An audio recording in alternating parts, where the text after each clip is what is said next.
Estou batendo um papo com o professor doutor Nilson Euclides, professor, cientista político, analista político. O professor esteve conosco ontem, assistiu aqui dentro dos estúdios da TV Gazeta o nosso debate 2012. Professor, seguindo aquela linha de raciocínio de fazer uma avaliação de cada candidato, o que o senhor achou da participação do Leôncio Castro, do PMN? Olha, ele teve alguns momentos assim de voluntarismo, né, que foi extremamente, que foi positivo. Foi uma boa surpresa. Foi uma boa surpresa, mas o problema do Leôncio é a continuidade, né? Quer dizer, de repente você tem um insight, mas você não consegue, ele não consegue, até por conta da inexperiência que ele tem em política. Mas é válido a participação dele no seguinte sentido: ele me parece ser, dos candidatos que estão aí, aquele que representa essa parcela de indignação da população, né? O problema é que sem uma estrutura partidária, sem um devido acompanhamento, sem estrutura financeira e também. sem estrutura financeira, fica difícil você construir um discurso à altura dos dois principais candidatos. Então, a grande questão é essa. Eu acho que a participação dele é válida, obviamente, nós não vamos falar aqui que ele vai para o segundo turno, porque não vai, isso é pouco provável, né? Mas é interessante, eu acho que em alguns momentos ele poderia até aproveitar, eu acho que ele deve fazer isso, é um nome novo, é a primeira vez que ele participa do processo político, ele deve aproveitar essa experiência enquanto candidato a prefeito e procurar evoluir, procurar estudar um pouco mais, procurar se embasar mais teoricamente, procurar entender mais os problemas da cidade e associar essas questões a essa indignação que é natural dele, até por conta da origem dele. Isso eu acho que a política está precisando disso, de pessoas que tenham capacidade de se indignar. Não de se fazer propostas, né? Mas de se indignar primeiro e propor depois. Foi um sentimento mesmo, da indignação sincera do Leôncio, que inclusive repercutiu bem aqui nas redes sociais. E a professora Maria Peregrina, que representa um partido historicamente ferrenho opositor ao PT, ao neoliberalismo, que é o PSOL. Você acha que a professora Maria Peregrina encarna este ideário do PSOL? Não. Eu acho que o PSOL, até por conta da origem do PSOL, eu esperava que o PSOL viesse com um candidato um pouco mais experiente, ou pelo menos com um discurso mais articulado, bem mais elaborado. A professora Peregrina é uma pessoa simpática, mas ela... É uma militante partidária, não vai além, aceitou o desafio. Isso, eu acho que é importante a participação dela, até por conta que é importante que o PSOL tenha candidato, eu acho que outros partidos... Fortalece o partido. Exatamente, mas a candidatura dela também ela é vazia de conteúdo, no sentido de que uma eleição para prefeito você precisa muito mais do que essa questão de você apresentar-se como novo, né? Eu sou o verdadeiro novo, me parece que ela fez ela jogou com as palavras em determinado momento. Citando ela e o próprio Leôncio. Mas eu acho que essa coisa que o Leôncio tem da origem, da indignação, eu não senti a mesma coisa na professora. Durante o debate, os candidatos puderam responder perguntas deles próprios, as perguntas feitas entre si, perguntas do Departamento de Jornalismo e a pergunta do internauta, que eu quero dizer que foram brilhantes. Levantaram dois temas fundamentais para Rio Branco: a mobilidade urbana, o caos que está se tornando andar de carro, andar de ônibus em Rio Branco, andar a pé, inclusive, e o problema da alagação, das áreas de risco, o que se fazer com aquelas famílias.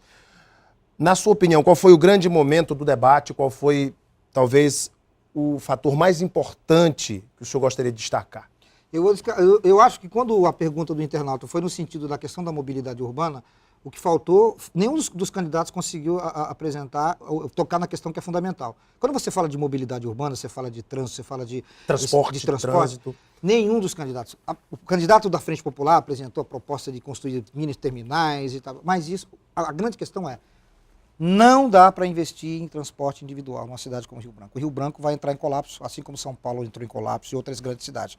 E não há nenhum candidato a perder uma oportunidade. Poderiam, por exemplo, eu acho que o candidato que tivesse transporte, qual é a proposta? Propostas estruturais, de mudança, de transformação do espaço da cidade enquanto espaço público.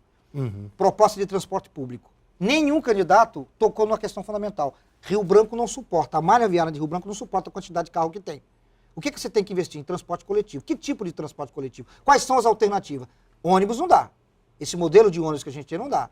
Corredores, mini terminais, articulados com o quê? É preciso pensar nesse sentido. Nenhum candidato se apresentou uma proposta que fosse, do ponto de vista transformador, significativa nesse momento para o transporte coletivo. O candidato da Frente Popular faz teste, comentários às obras para atender o quê? O transporte individual. Nenhuma obra estrutural durante esses últimos anos foi feita para atender exclusivamente uma questão fundamental numa cidade, uma capital como Rio Branco, que é o transporte coletivo. E não é só colocar mais ônibus. é muito mais do que isso. É você pensar o transporte coletivo Pro futuro, inclusive. como um direito e para as próximas gerações, não é para a próxima eleição. O grande problema é esse. Eu vou construir mini terminais, aí eu resolvo nos próximos 4 anos E depois? E depois, as próximas décadas. E os nossos netos, os nossos filhos. Verdade. Rio Branco vai continuar crescendo. Não é? Ele mesmo citou aqui que Rio Branco cresce, a frota cresce o dobro ou 3 vezes mais do que o número de pessoas. Como é que você vai se equacionar? Uma hora vai acontecer um colapso. Uma hora estrangula. E qual é a proposta que se tem? As propostas são todas propostas de curto prazo. Não há propostas de médio e longo prazo para atender um transporte coletivo com segurança, com qualidade para a população acreana. Na sua opinião, qual candidato apresentou a melhor solução para o problema da alagação? Nenhum. Nenhum deles? Nenhum. Nenhum que o senhor destaque? Nenhum. O problema da alagação ficou... o candidato Leôncio falou de abrigos permanentes, eu acho que isso também é uma ideia equivocada, não vejo, a professora também parece que comprou essa ideia. O candidato da frente perdeu muito tempo dizendo da ajuda, da voluntariedade, da fraternidade. E acabou não respondendo. Isso aqui não é um culto religioso, é um debate político. Qual é a proposta que você tem? Mas aí é que é o grande problema. Você precisa tocar na ferida. Entra governo, sai governo do PT e ninguém mexe no preventório. É verdade. Aquilo fica ali, camuflado, porque é melhor que fique assim. Porque se mexer, você vai arrumar um problema muito maior do que a capacidade política, não é capacidade material, capacidade política que nenhum partido, nenhum grupo político aqui no Acre tem para resolver. Que é o problema dessas populações que ocupam essas áreas, as áreas impróprias, arriscando a vida das famílias, e aí você cai sempre no discurso demagógico. Porque a população tem... É preciso estudar cada área tem os seus problemas específicos. Nenhum candidato apresentou solução para isso, nenhum, porque tem medo de tocar. São questões fundamentais, mas que são perigosas do ponto de vista eleitoral. Professor, o que o senhor acha sobre segundo turno? O debate, ele obviamente, como falamos no primeiro bloco, dificilmente tira voto de um e dá para outro. Talvez sirva principalmente como instrumento de definição para alguns candidatos e tomada de decisão para os indecisos. Mas o senhor, na sua opinião, sempre muito experiente, acha que teremos segundo turno? Olha, o quadro hoje ainda, eu não tenho os números das últimas pesquisas, mas o quadro hoje ainda é de segundo turno. Pode até ser que a gente tenha uma surpresa, porque você tem que trabalhar aí com a margem, porque algumas pesquisas vão aparecer com um número muito diferente. Então, se você optar por uma ou por outra, o segundo turno é quase que inevitável, mesmo que você considere a margem de erro. Então, o segundo turno eu acredito que deve acontecer, a menos que a gente tenha uma surpresa, né? E não seria uma surpresa, seria um fato compreensível. Depois a gente precisaria avaliar quais são os resultados por área, por sessão, para a gente poder entender. O quadro hoje é de segundo turno, com os dois principais candidatos, que lideram a corrida. O candidato da frente e o Tião Bocalon, eu acredito. Nós falávamos no bloco anterior das pérolas do debate. E aí, professor, quais foram as pérolas, na sua opinião?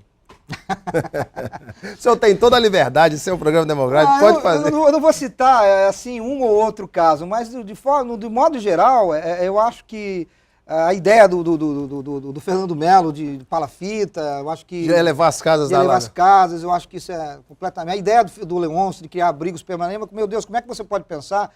Como é que um gestor, um administrador público pode pensar que há um problema que é real, que acontece, e aí você cria uma situação, quer dizer, você vai investir paliativo para manter uma estrutura de ocupação que é ilegal, em alguns casos, não todos os casos, que a cidade de Rio Branco ela foi crescendo à margem do rio, e em alguns casos são bairros históricos, você precisa considerar essas questões, você não pode simplesmente ir lá fazer intervenção, mas em alguns casos, por exemplo, ali da região do Preventório, ali não tem jeito, ali você tem que retirar. E não adianta você retirar e levar para você precisa retirar aquilo e fazer outra coisa no local. Você precisa reflorestar, você precisa fazer algum aproveitamento para que aquela área fique mais segura, entendeu? E fique uma área que você possa combinar o espaço urbano com o espaço com a natureza. É preciso pensar. Esse é o grande problema. Qual foi a grande Esse é o papel dos gestores. Qual foi a grande ideia de intervenção urbana, paisagística em Rio Branco? Os candidatos ficam o tempo inteiro, porque o canal não... porque são obras que já são 10 anos. Acabou. A questão agora é outra. Rio Branco mudou, a cidade está efervescendo. E o que essas pessoas estão apresentando? Nada. É verdade. Agora, professor, o cidadão em casa, ele faz as suas análises. Nós vimos que a repercussão nas redes sociais foi uma coisa impressionante.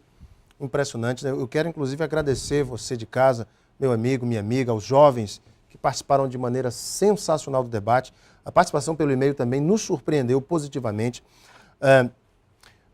O debate se tornou um dos instrumentos mais importantes que o senhor acha durante a campanha eleitoral para o fortalecimento da democracia? É sempre muito importante. Toda oportunidade, inclusive eu quero aproveitar aqui a oportunidade que você está me dando e dizer que num eventual segundo turno, nós do Centro de Filosofia e Ciências Humanas, o curso de Ciências Sociais, os professores e os alunos, a gente está pensando num eventual segundo turno, que a gente precisa pensar na possibilidade também de não existir.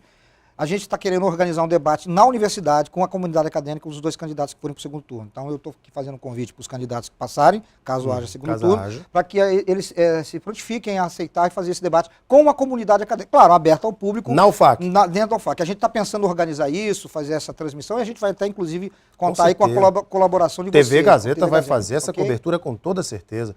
E também faremos aqui, se houver segundo turno, também o debate com os candidatos no segundo turno. Professor, obrigado pela tua vinda, viu? Okay. Sempre um prazer bater um papo contigo. Prazer é meu. Daqui a pouquinho nós voltamos para a sequência do nosso Gazeta Entrevista. Até já.